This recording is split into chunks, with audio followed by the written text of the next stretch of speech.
नमस्कार साथियों, स्वागत है आप सभी का एकलव्य पीसीएस में। जैसा कि आपने देख ही लिया होगा, मैंने पीछे लिखा है, देख रहा है विनोद, ये मैंने क्यों लिखा है? ये लिखा गया है पैट सेंटर के बारे में। यानी ये तो मानना पड़ेगा हमको कि यूपी SSSC बिल्कुल पगला चुका है, इसका मानसिक संतुलन बिगड़ चुका है आयोग का, क्योंकि ऐसे ऐसे काम करता है जो कभी नहीं हुए। जैसा कि मुझे याद आ रहा है कि पिछली बार जब पैट की परीक्षा हुई थी तो शायद नोटिफिकेशन में ऐसा लिखा हुआ था कि महिलाओं के लिए, फीमेल के लिए सेल्फ सेंटर रहेगा, यानी उनका गृह जनपद ही, ठीक है, उनका गृह जनपद ही पेपर के लिए दिया जाएगा। यानी पिछली बार जब पैट का पेपर हुआ था तो जिन महिलाओं ने जिस जिले से फॉर्म भरा था उसी जिले में ही पेपर हो गया था। आपने जिस जिले से भरा, जैसे मैं कासगंज जिले से हूँ, तो कासगंज जिले की जितनी फीमेल्स हैं उन सबका पेपर कासगंज में हुआ था।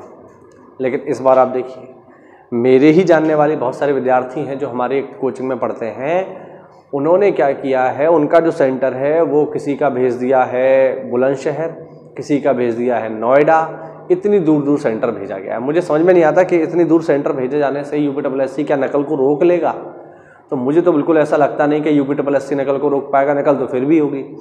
तो जब नकल आप नहीं रोक सकते तो विद्यार्थियों को इतना परेशान क्यों कर रहे हो? इससे तो बढ़िया यही है उनके घर में ही पेपर करवाओ, क्योंकि नकल तो आपसे रुकेगी नहीं।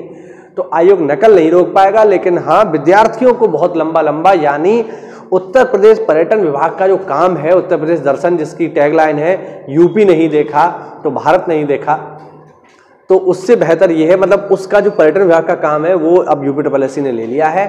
वो हम सब विद्यार्थियों को पूरा उत्तर प्रदेश दर्शन करवा देगा, ठीक है। बहुत दूर दूर के विद्यार्थियों के सेंटर बहुत दूर दूर पड़े हैं, ये यूपी SSSC ने ले लिया। मतलब कुछ काम अलग ही चल रहा है यूपी SSSC का। एक तो ये, दूसरा मैंने एक चीज़ और नोटिस करी। वो चीज़ नोटिस करी मैंने किसमें? वो चीज़ साथियों मैंने नोटिस करी वन दरोगा में। क्या नोटिस किया कि मुझे ये थोड़ा सा अजीब लगा कि वन दरोगा के पेपर में पहली बार मैंने ऐसा नोटिस किया कि महिलाओं के सीने में जो है की बात की गई है यहाँ पे, है ना, महिलाओं के सीने में भी जो है मांगा गया है, फुलाव मांगा गया है, ठीक है। अब ये तो कुछ अजीब ही है, महिलाओं के सीने का फुलाव मांगा गया है। पुरुषों के सीने का फुलाव तो मांगा जाता है ना, कि भैया 80 सेंटीमीटर न्यूनतम होना चाहिए, कम से कम 4 या 5 सेंटीमीटर का फुलाव होना चाहिए। लेकिन बताओ महिलाओं के लिए मांगा गया है। मुझे समझ में नहीं आता यूपी SSSC आयोग किस तरीके से नोटिफिकेशन जारी करता है। क्या भांग भांग खाए रहते हैं ये लोग?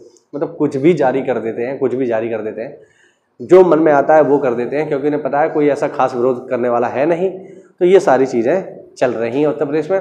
खासकर मैं इस बात से बहुत ज़्यादा परेशान हूँ कि विद्यार्थियों के सेंटर बहुत दूर दूर गए हैं। इतने दूर दूर नहीं भेजे जाने चाहिए थे। पड़ोसी ज़िले में आप भेज देते तो वो ज़्यादा बेहतर होता, क्योंकि आप सेंटर या जो है यूपी में किसी ज़िले में बनाइए, या भारत के किसी राज्य में बनाइए, या इंटरनेशनली बना दीजिए, इंग्लैंड अमेरिका में बना दीजिए, नकल यूपी SSSC आयोग नहीं रुकवा सकता। ये बात बिल्कुल तय है। तो उसको तो रुकवा नहीं पाएगा वो। तो नकल जब नहीं रुकवा पाओगे तो बच्चों को परेशान करना बंद करो। ये बिल्कुल बहुत ही गलत चीज़ है, और इससे विद्यार्थियों का समय और पैसा दोनों ही खर्चा होता है। और बहुत सारे विद्यार्थी एक दिन पहले जाएंगे, कहाँ रुकेंगे, वो कैसे रुकेंगे?